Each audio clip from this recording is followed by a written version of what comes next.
একজন মুসলমান হিসাবে যদি প্রকৃত মুসলমান দাবি করে, তাহলে একজন মানুষ মুসলমান দাবি করলে তার জন্য এটা প্রাধান্য দিতেই হবে।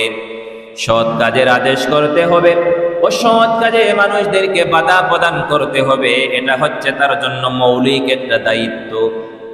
মুসলমান হিসাবে এটা করতেই হবে। সৎ কাজে মানুষকে কিভাবে আদেশ করা যায়? সৎ কাজে মানুষকে ভালো, ন্যায়, সত্য কথা বলার জন্য আদেশ করা, মানুষদেরকে ঈমানের কথা বলা, মানুষদেরকে নামাজের আহ্বান করা, মানুষদেরকে সঠিক কথা বলে, সত্য কথা বলে, নৈতিকভাবে মানুষদেরকে ঈমানের পথে, আমলের পথে আহ্বান করে সৎ কাজের আদেশ করা যায়। অসৎ কাজে নিষেধ কিভাবে করা যায়? অসৎ কাজে নিষেধ হবে যেই মানুষগুলা পাপ করতেছে, জুলুম করতেছে, অন্যায় করতেছে, ব্যভিচার করতেছে, সমাজের মধ্যে সন্ত্রাসী করতেছে, চুরি, ডাকাতি, ছিনতাই, জিনা, এরকম সুদ ঘুষের সাথে জঘন্যতম অপরাধের সাথে জড়িত আছে। এই রকম কাজ থেকে মানুষদেরকে নিষেধ করে ফিরিয়ে আনার নামেই হচ্ছে অসৎ কাজে নিষেধ করা। এখন আপনি একাকী নামাজ পড়লেন, আপনার ভাই একজন সৎ পথে চলতেছে, আপনি তাকে একবারও আহ্বান করলেন না সৎ পথে ফিরে আসার জন্য।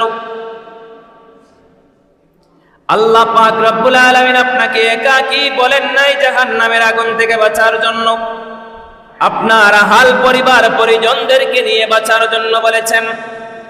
এখন আপনি যদি একাকী নামাজ পড়েন আর আপনার ঘরের ভাই, আপনার ছেলে, আপনার সন্তান, আপনার মেয়ে খারাপ পথে থাকে, আর আপনি নামাজ পড়ে কপালে সেজদা দিতে দিতে কপালে দাগ ফেলিয়ে ফেললেন, এই সেজদায় কোনো কাজ হবে না, কারণ আপনার ঘরেই এখনো ঠিক হয় নাই। আপনার ঘর এখনো ঠিক হয় নাই। এজন্য সম্মানিত হাজিরিন, আল্লাহ পাক রব্বুল আলামিনের ঘোষণা অনুযায়ী আপনার দায়িত্ব হলো প্রথম নম্বরে আপনার ঘরে দাওয়াত দেওয়া। আপনার ঘরে আপনি দাওয়াত দিবেন। ঘরে দাওয়াত দেওয়ার পরে যদি আপনি একেবারে ব্যর্থ হয়ে যান, একেবারেই যদি আপনি ব্যর্থ হয়ে যান, বলতে বলতে বলতে বলতে আপনার কোনো কাজই হয় না, তখন হয়তো আল্লাহ পাক রব্বুল আলামিনের কাঠগড়া থেকে আপনি বেঁচে যেতে পারেন। আর যদি একবারও বলেন নাই, এই কথা মনে এনে যে আমার ঘরের মানুষ আমার কথা শুনবে না, এই কথা মনে সন্দেহ করে, যদি অনুমান করে যদি আপনি না বলেন, কাল কিয়ামতের ময়দানে আপনি আল্লাহর কাঠগড়া থেকে বেঁচে থাকতে পারবেন না। আল্লাহর কাঠগড়ায় আপনাকে পাকড়াও করাই হবে।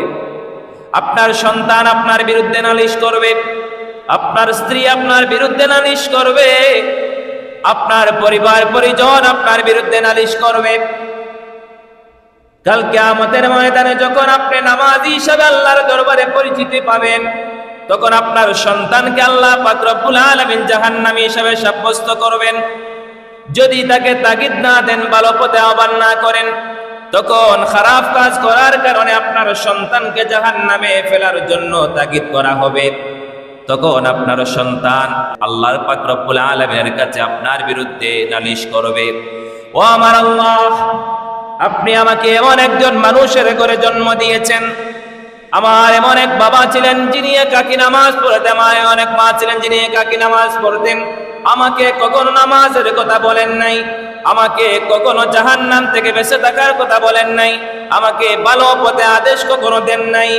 এমন ভাবে আপনার বিরুদ্ধে নালিশ করতে থাকবে, কিয়ামতের ময়দানে যখন সন্তান আপনার বিরুদ্ধে নালিশ করবে আর বলবে, আল্লাহ আমি জাহান্নামে যাব ঠিক, তবে আমি একটা কাজ করতে চাই, যেই বাবা আমাকে ভালো পথের আহ্বান করে নাই, খারাপ কাজ থেকে আমাকে বাধা দেয় নাই, ওই বাবার বুকের উপর পাড়া দিয়ে আমি জাহান্নামে যেতে চাই। বলি নাউজুবিল্লাহ।